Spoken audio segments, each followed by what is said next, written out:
Hi everyone, Radhe Radhe.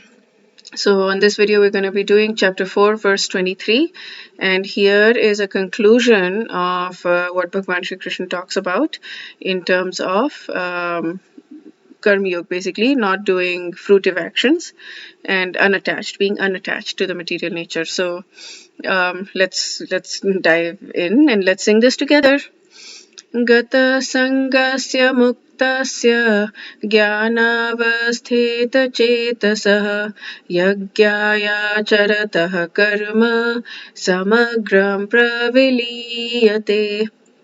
What this means is the work of a man who is unattached to the modes of material nature and who is fully situated in transcendental knowledge merges entirely into transcendence. And as I explained in the previous video, Radhanath Maharaj says this is the very first step. Well, Chaitanya Mahaprabhu says to Ramanand Rai says to Chaitanya Mahaprabhu, and Chaitanya Mahaprabhu keeps saying, "This is external. Tell me something deeper. Go deeper, please." Anyway, so Karma Yoga was, I think, the first or the second stage in the growth of personal spiritual growth. In perfection, essence of perfection, I think are the words that he used.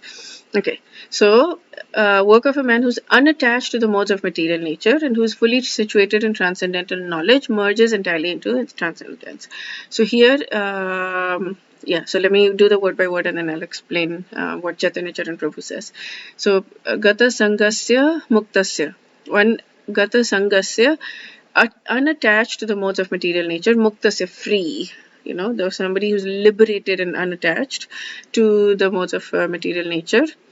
Jnana avasthitas chetashaha. Chetashaha is like wisdom.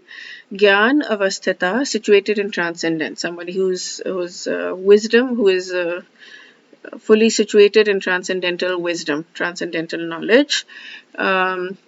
Yagya charatah, yagyaya charatah, yagyaya charatah karma, yagyaya charatah karma. Okay, yagya, for the sakes of yagya, acharatah, acting, karma, work. Somebody who's acting for the sakes of yagya, samagram praviliyate. Samagram in total merges entirely into transcendence. So here, Srila Prabhupada says the same thing. One person, somebody who's situated in Krishna consciousness, is free from all duality. And so all his works are technically sacrifices, because sacrifice, yagya is the word here, right? So yagya ya charatah karma. So yagya is not doing those sacrifices, the Vedic sacrifices where you have a fire and you have like things and you like throwing things into there and saying Om and like all of those pleasing the demigods kind of rituals and sacrifices.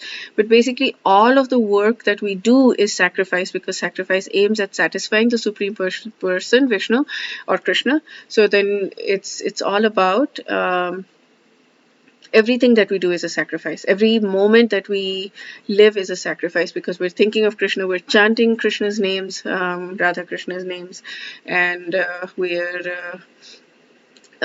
everything that we do, we're doing for him, right? Every moment we're living for Bhagwan Shri Krishna. So that's the sacrifice. And then here, Chaitanya Charan Prabhu says that this verse, Yagyaya Charatah Karma, is very significant, and he's going to continue to talk about this from 422 to 433. And so when you say the work for the purpose of yagya, you will not be bound.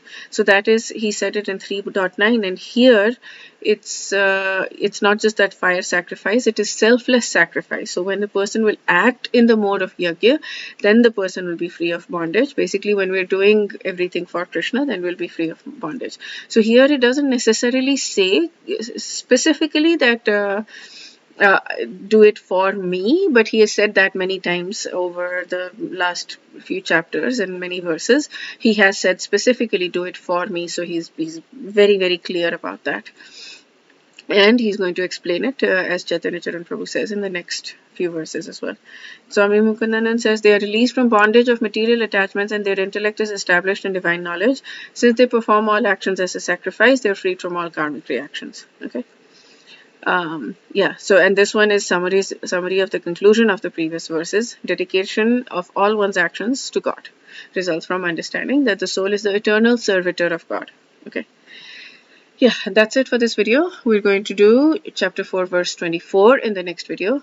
Wish you a day filled with spiritual growth. Radhe Radhe.